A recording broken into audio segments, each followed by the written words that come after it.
Hi, everyone. Happy Friday. Welcome to this week's episode of Vented Uplift. I am Chrisie Canny, the CEO of Vented in Brooklyn, the aromatherapy jewelry bracelet that helps you not only feel good and do good and smell good. So every week, what I try to do is bring inspiring women or, occasional man to share their stories and journeys, because my mission in life is for people to not feel alone, and to know that they can do anything that they put their minds to, and when they have these little ideas and dreams that they can make it happen. So I'd love to bring on different women who are out there making their dreams happening. And today we have our good friend on, Vicki Karnataski, who is an author. She's a retired teacher. She's got a beautiful heart. You're just going to love her. So I'm going to bring her on stage right now. We're going to do our intro and yeah. So Hello. I won't make you do it.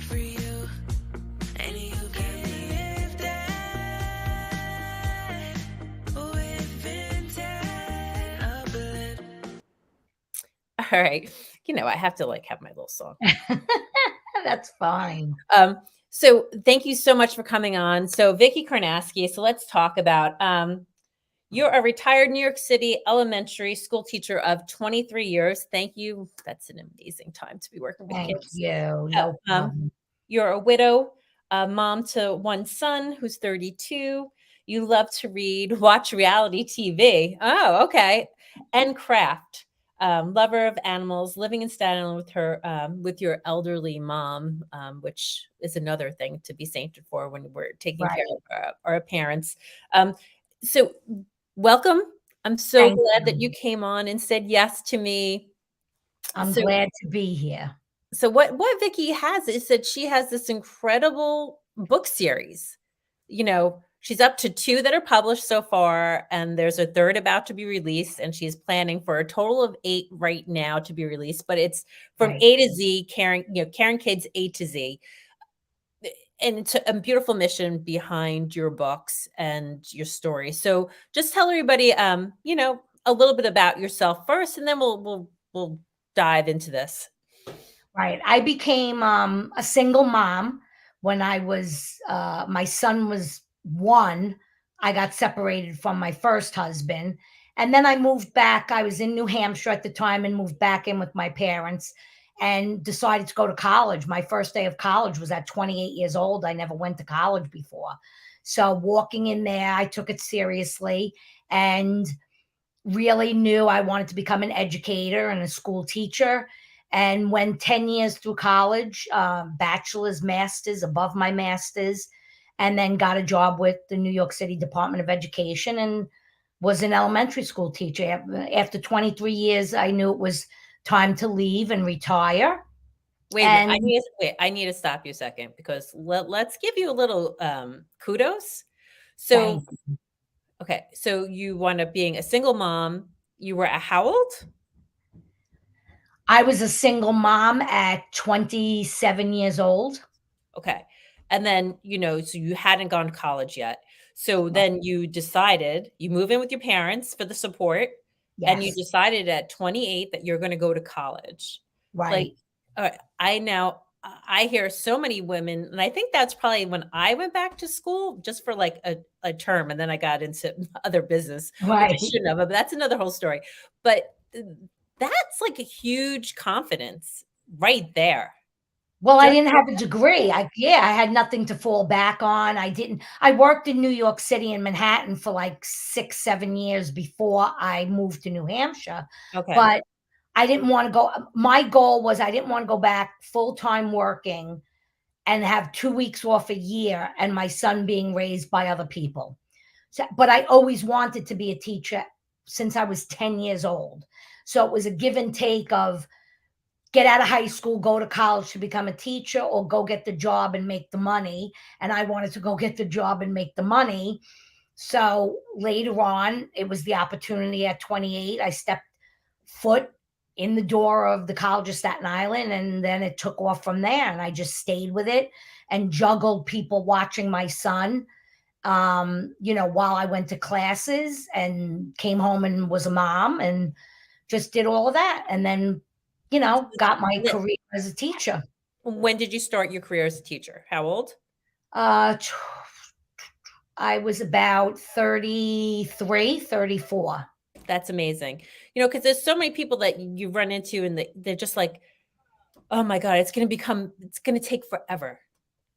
Right. That And was my feeling. Yep. you get this fear in your head, like, oh my God, what, but like, look at this, like for you, like when you say that as like a young person, you're like, oh my God, it'll take forever. Like I can't get there. So you started at 33, you're already retired. And now you're on another chapter, Another chapter and another right? path. Right. Like, what would you say to that young girl who is like, I'm afraid I can't do it. It's gonna take forever. How am I gonna juggle being, a mom and a Right. And I would say it's going to go by fast when you look back on it. And you got this. It'll happen, and there'll be a journey ahead for you. You never know where life is going to take you. That's what I would really say. And that's what I really feel. Even after I retired, I was writing books while I was working. So I was writing all of these little stories and didn't even know what to do with them. So they were just in my computer, and just writing them. But I knew I wanted the series, Caring Kids A to Z. So, but I didn't know where it was going to blossom into at all. All right, so you started writing these a long time ago. I started writing them about 7 years ago. So, because it's children's books, so they're smaller stories, but I had this vision of the alphabet from A to Z. Every book has a child named for that letter of the alphabet, and every book has a character trait named with the letter starting with that letter of the alphabet. So I wanted to make them social emotional learning stories where I really knew firsthand what most of the characters went through. I based them on different students, stories that I heard throughout the years, and knew that I wanted these children brought to life of these social emotional learning situations that these children are living with that a lot of people don't know about. So that's where I really got the inspiration to start it. Amazing. Because as a teacher to third and fourth graders, you realize, maybe the absent parent totally, or never had a book read to them, never, Right. So let's hold up Magical Margarita. This was my first book, Magical Margarita. All right, so tell us about her. She's in the back. So Magical Margarita this started out light. So this is a girl with her best friend who is really just walking through the park one day, going to meet her family for a picnic. And what she does is she sees people going through some trouble and kids fighting in a sandbox, boys arguing on a basketball court. She sees a man on a phone that's just very, very hostile and angry. And she just twirls around them and walks around them and smiles and, has this positive attitude. And that simply is her magic. And these people just look at her and realize, what am I so upset about? And look at this girl who's just full of magic. So that's really her magic, is what's inside of her, how she portrays herself. Beautiful. So that was my first book. Now your second one? Second one is Rescuing Reva. So this is a girl who lives with a single dad and had moved into a new community, and she's kind of lonely. She's not so happy. And dad tries to do a lot of things to make her happy, but doesn't know how. And one day at her school, she has a visitor from a pet adoption center. And the pet adoption center just gives her this light bulb moment of, I want to do something. And she goes off with dad and they adopt a cat. And that makes her so happy. And she feels that she's not so lonely anymore because she has this cat. So that was book number 2. Child being lonely. raised by a single dad. So I really, thought of that one. And the third one, Excited Evian. This has been published. And this is a girl who has a neurodivergent brain. So she has ADHD Oh, and okay. lives with her two dads. And ADHD was something I came across quite frequently, being a teacher. And so they give her teacher and her dads give her some skills and strategies of how to control all that energy she's so full of, and she's so vibrant and loving, but they just want her to know how to restrain it so she could focus more at school. So they come up with a strategy, and it works for her, and she feels better about it at the end, that she's excited, she has a goal to work towards. Okay, so this is again another, you saw many kids with ADHD.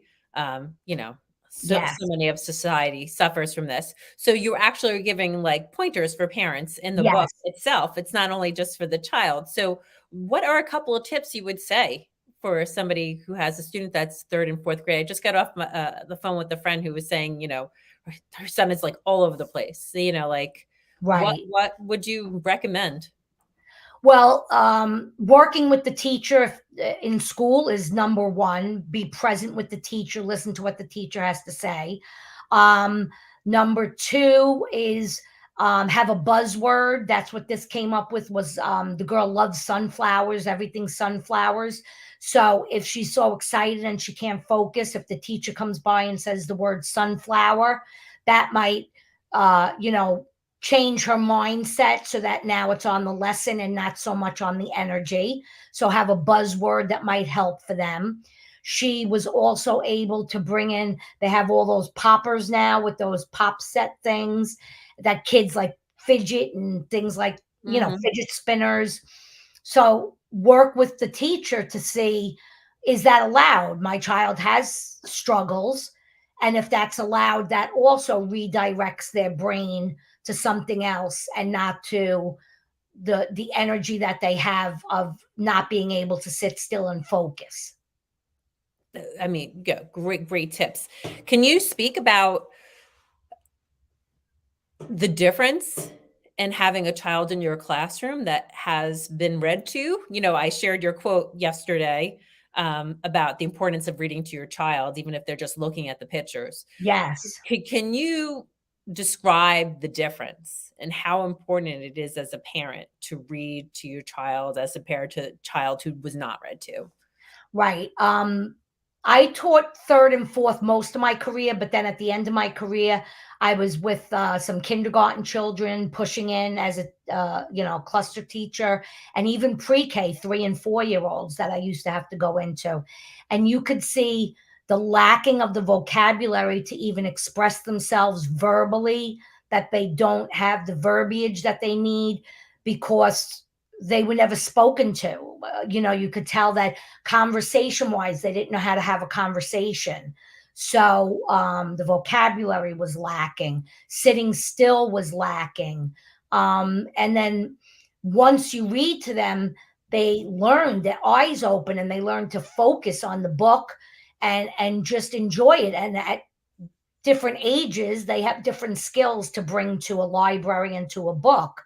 So you could see the little kids just wanted to get up and look at the picture and maybe say, "What is this?" and point to things, where the older children would raise their hand and maybe ask questions of who did that, or why did they do that, or what would happen. And so you could see the difference in vocabulary, most definitely, of who picked the right books for themselves, who sat and loved to read when it was quiet reading time, and who couldn't concentrate and couldn't even choose a book that they were interested in.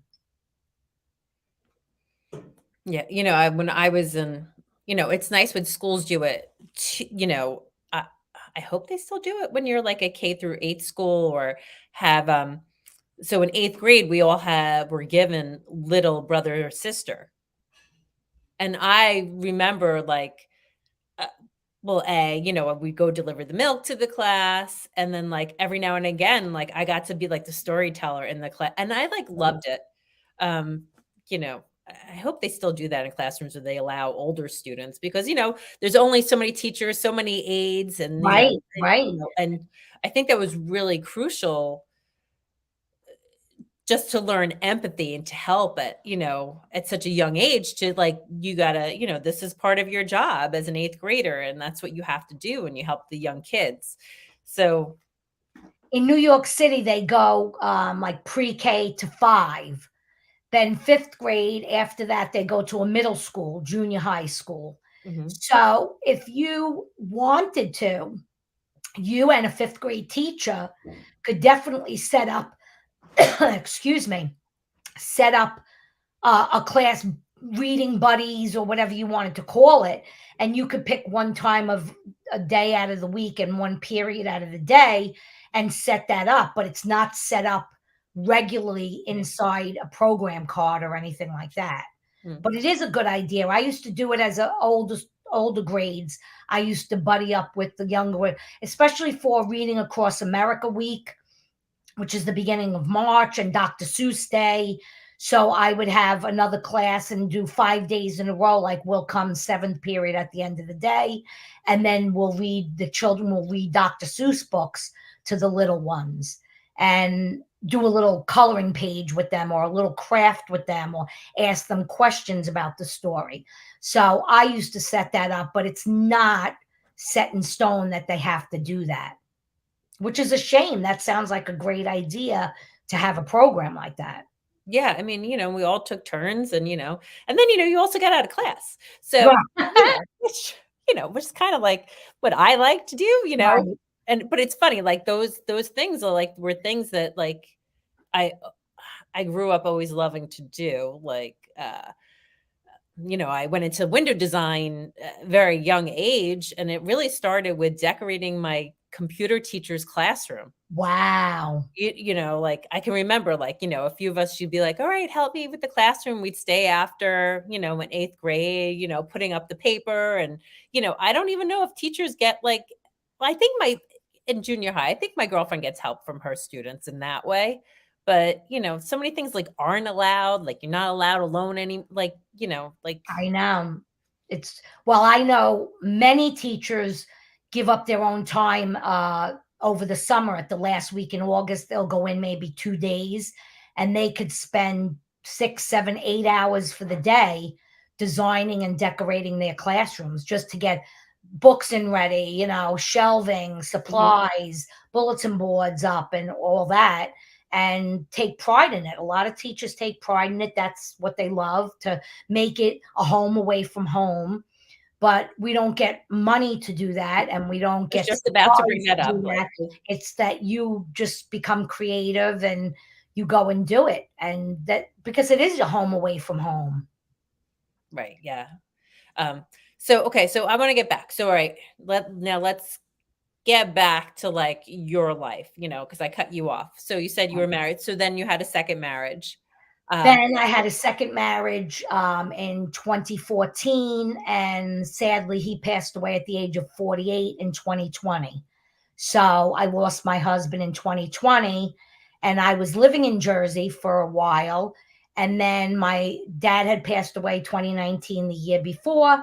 And then wow, my mother got sick, and I wound up, you know, packing up everything in Jersey, coming back to my childhood home, and then now living with her and taking care of her. So she's wow. doing good, but just to be here, I couldn't be far away and, in Jersey just to get here in case something happened. Yeah. I mean, that's a lot that you went through. Yeah, it was a lot, a lot. Um, so how did you and you were retired already at this point? I retired April of 2022. So when my husband passed away, I was still going from Jersey to Staten Island to go to work. And I just knew it was the end of my career. Like my career was coming to an end, and I, couldn't do it anymore. And I just said, this is the time for me to find the next chapter and figure out what to do. Now, So, and then my mom got sick and it wound up coming back here. But then I took the book seriously a little bit after that when I was in Jersey. I wanted to write one of these children's books, and I found on Facebook a junior high friend of mine had written a book, and I reached out to her and I said, "How did you do this? I have some ideas." And she gave me my publisher, Jen Tuma Young. She gave me her name and her contact, and I reached out and it took off from there. She was like, "Yes, I love the idea. I love this story. Let's do it."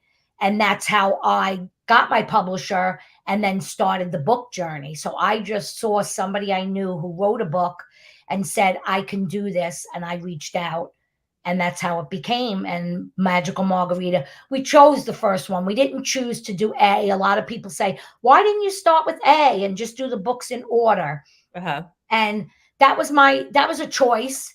I had a kid's book ready for A, so I had written it already, and Okay. I did have it ready, but I just didn't. For some reason, I wanted to start off with Margarita, and she's just light and friendly and a nice character just to start off the series with which they're all nice characters. So I have about 17 of them written. So I have 17 out of the 26 that are written. I have to tweak them. I have to fix them. I have to, decide on certain things. And then I have the others I don't even have a thought about what to do. And those are the harder letters in the alphabet.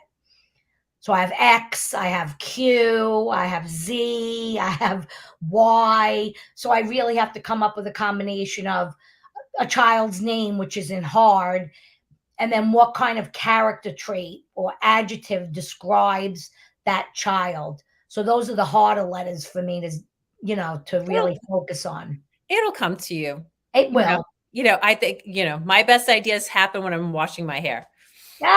Really. Yes, yes. That or like at night sleeping, like in the middle of the night. And I'm like, and then I'll wake up, I'm like, oh my God, why didn't I write it down? I know Um, I have jotted down ideas. I have like some names and I have some character traits, and then I just have to think, where is it going to go from there? Like what's the book going to be? And then once I get writing, then I just keep flowing and get almost the whole story down. And then I have the basic plan of where it's going to go. so how long does it take from start to finish for somebody that's looking and it's like, doesn't know where to start, but they have this dream? Like I have 2 children's books in my head that I've been talking about for years Oh, that I people didn't know that. yeah, people are probably like, "Can you shut up about it already and do something?" Because that's what I say to myself. But yeah, I have two ideas. Yeah, one is called Noble Norm after my dad, and the other one is But What Can I Do? It's Only Little Old Me God. So I have Um, the names, I have the right. you're right. So like what did you do? How did you finally push through? It was a block of time, and I just was in that mood to do it. And I got on my computer, started the first sentence, and then it would just flow. And I would just keep typing and typing. Sometimes not get to the end yet. I didn't know how I wanted it to end or where I wanted it to end, but I just kept writing the book, because then it comes to you. Then you start flowing where is it going to go next? And it could take me 2 hours. It could take me half a day, depending on what I'm doing. And I like to have the TV on in the background, which is very odd, but I have a TV on in the background. It could be some nonsense. The news could be on, but I could just be typing away and it just flows for me. So like music, I don't like music on in the background. Sometimes it has to be silent. Sometimes, like if I have to fix these books, I need it quiet, because then I have to go back and read it and then be quiet with it. So, and then, fix it up. And that's what I'm doing now. We're editing. The next book is Hardworking Hadia. So Oh, that's this is a now great being story. edited. Yeah, that's a Hardworking Hadia. That's being edited and illustrated. That's what's in the process of that book right now. So, Amazing. So, if you need help with the book too, you can reach out to our publisher and, Jen and Jess and over at Inspired Girls Enterprises. They will gladly help you or help lose yes, you. They're very, definitely. very generous with that. Um, Definitely. you know, no, wait. I was just like, wait, I was going to ask you a question. I already forgot it. I just thought about it 2 minutes ago, but that doesn't matter. That's okay. Where most of my inspiration comes from is I taught in very low socioeconomic schools, And I saw a lot of children coming to schools with troubles that they already walked into the door with. So it wasn't educational troubles. It wasn't school troubles, but it was troubles that they already, were carrying on their shoulders and had a burden of dealing with outside of school. So, I dealt with children that came from foster care and had foster parents. I had children that lived in homeless shelters and walked in from there every day. I had children that were bused. I had a girl that was literally bused from the Bronx to Staten Island every morning. And when I would get into the school, which was first thing when it opened about 7 o'clock, 7:15, that girl was sitting in the office on the bench because her bus had dropped her off. So I think she got on the bus like 5:45 in the morning. And they had an order of protection here in Staten Island, but the mom wanted her to still come to this school. So they set up that routine for this girl to come to a Staten Island school. So that girl was up probably the same time I was or earlier. And you think, what troubles is she walking in the door with that I was her teacher. So she used to sit there and I used to say good morning to her and joke with her, did you do all your homework, or why aren't, read a book while you're sitting here. And she would laugh and giggle. And so I knew the struggles she had before even stepping foot in my classroom to start the lessons of the day. So how could you're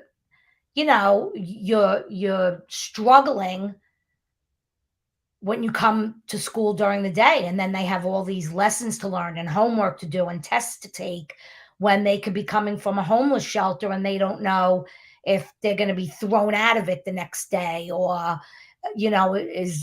are my things going to be there when I get back to the homeless shelter, because things would get stolen or missing. Just different real heavy burdens that we can't even think of were going on in their lives, and we didn't even know it. And then you have to teach. You have to become the teacher, but you want to become the therapist and the mom and solve their problems and help them. But you have to be the teacher, and there's things that you just have to follow and do. But it's very hard. Wow. And then that's why you wrote this series, is because you want to make sure that that child could relate to somebody in a book. Because, Exactly. there's, all those typical books, that sit on the shelf. She's not relating to any of those children because they live in the perfect family, in the perfect space, in the Exactly. perfect environment. Exactly. And I know my books aren't for everyone. Not all of them are going to be, but these books are for those children that, I had one dad was incarcerated, and on Saturdays they used to have to wait at this bus stop and take this like 2-3 hour bus ride to Pennsylvania. And, I would say, why don't you do your homework over the weekend? And I'm thinking to myself, how can I ask this child why they didn't do homework over the weekend when look at where their Saturday was spent? So my books have a child that's in a homeless shelter and his journey, and one about a boy who has a dad incarcerated and his journey. I have the single dad in rescuing Reva. So I want them to be relatable, that those children have something to pick up out of a classroom library and just pick up and relate to that book and really say, wow, there is somebody who's going through, or look at this character. That's what I go through, and then get something out of it. Right. Because isn't that the whole point of life, to share your story so that somebody else doesn't feel alone? Right.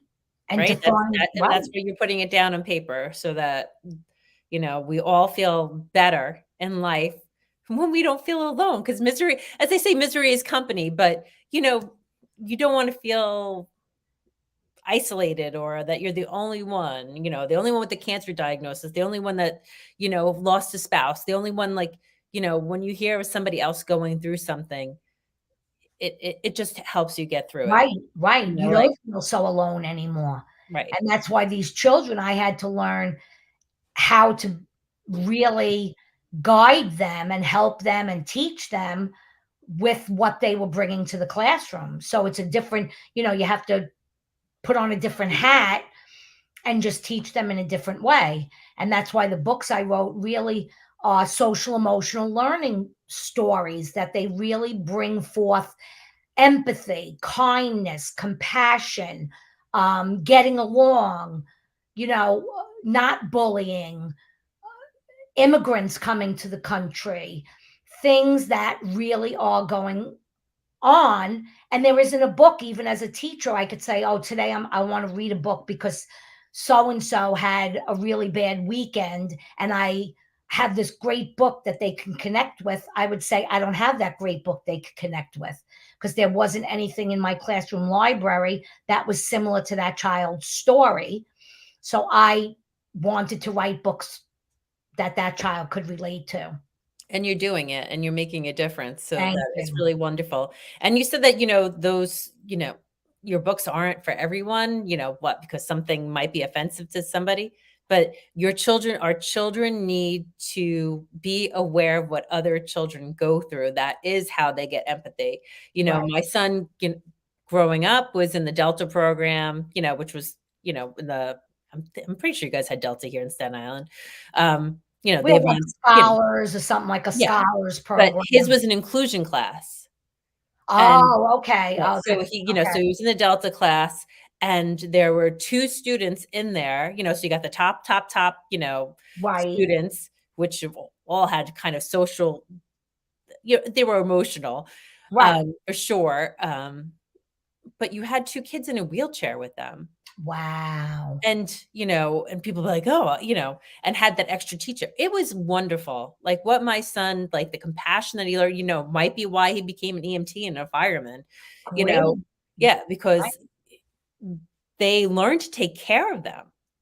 Like, exactly, "Oh, he needs blah, blah, exactly. blah," "Oh, go get this, go get that. Oh, help them. Oh, help them do something." And, like, they got joy out of helping them succeed. Like, Right, right, so by giving your children these books and reading to them, it's really becoming aware, like, like, it's not society isn't the perfect world of Facebook when we're all sitting there smiling, like, that's not. right.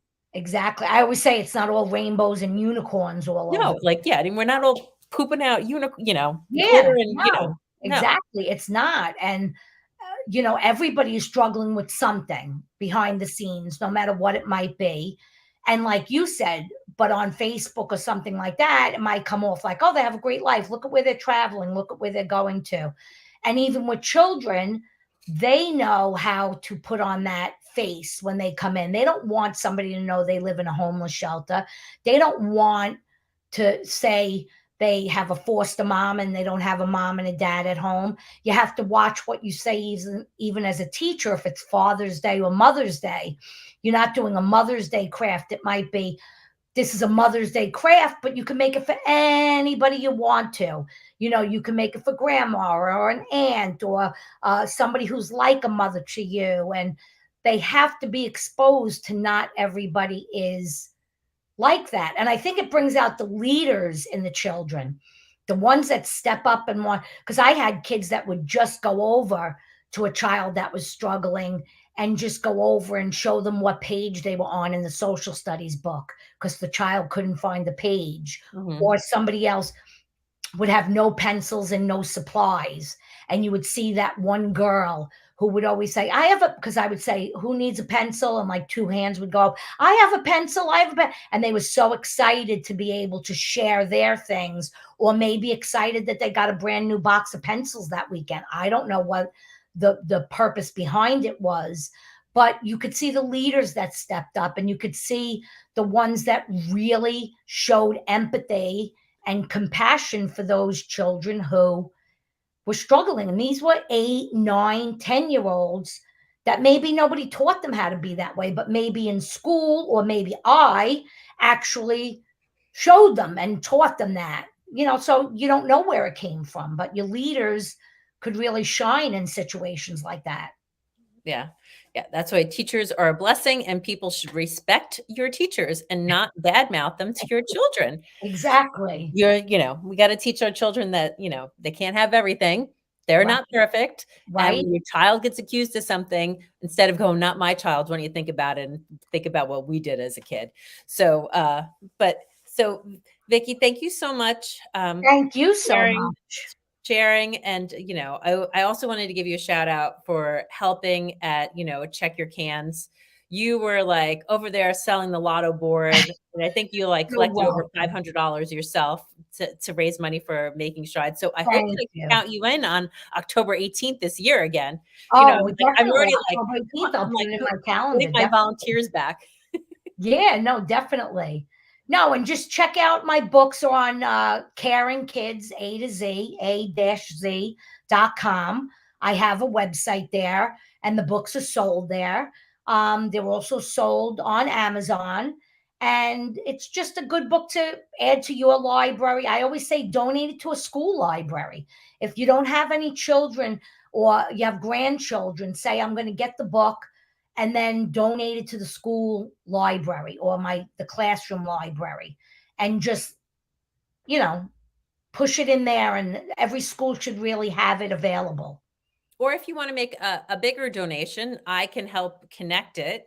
So if you want to buy Vicky's book, I can, I think maybe about 20. I have to see. Denise Caesar is in my friend's vending machines, Grandma's Love. Okay. Oh, You know, yes, I know that. I saw that once. yeah. So if anybody wants to buy a whole slew of Vicky's books to donate to a children's hospital, I will coordinate it and help you and get, it'd be a beautiful, beautiful gift. And I have a dream. So I think maybe we're gonna raise money for that. I want That would be wonderful if someone wants to buy a batch and then donate them, and that's incredible. Thank you, Chrissy. yeah, like what, how much is each book? 16.99. $16.99. Okay. So that's great. So I can do a wholesale. If someone's going to buy a batch of them, $15 each, buy 10 of them, and then get them into the hands at a children's yeah, hospital. maybe we can get a couple of, couple of donations today. Reach That out would be to me or wonderful. Vicky. Reach Let's out, help right? Teresa over at Grandma's Love and my sister Marianne, who's on that too. Let's fill up some of those books for free, so then that cost goes That's longer. nice. So, Right. all And right. I'm at Vicky Karnatski, Vicky Karnatski at Gmail. So if anybody wants to, email me anything privately, feel free to do so. All right. So it's great. Go follow Vicky at, Victoria Karnatski on Facebook and on Instagram. Purchase those books and, go read to your kid. Yeah. Get off Read your them. Just phone. read Go them. read to your Yeah. kid. Read to your kid and read books like this that expose them to all different walks of life. 100%. All right. Everybody have a great day. What do I have coming up? Oh, Monday, instead of we're not having Magnificently Made Mondays, we're having another episode of Vented Uplift. This woman, Serena, that I met at a breast cancer event, she is a survivor that she sparkles. She's like she's like your character. She's just wonderful. So if you need a little inspiration or a breast cancer story or have a scare or anything, tune in Monday at 7:00. And everybody have a great weekend. All That's right. great. Yes. Have a really enjoyable, safe weekend. All right. Stay there 1 second. I'm going to end our live and you Okay. have to hit Thank end. you.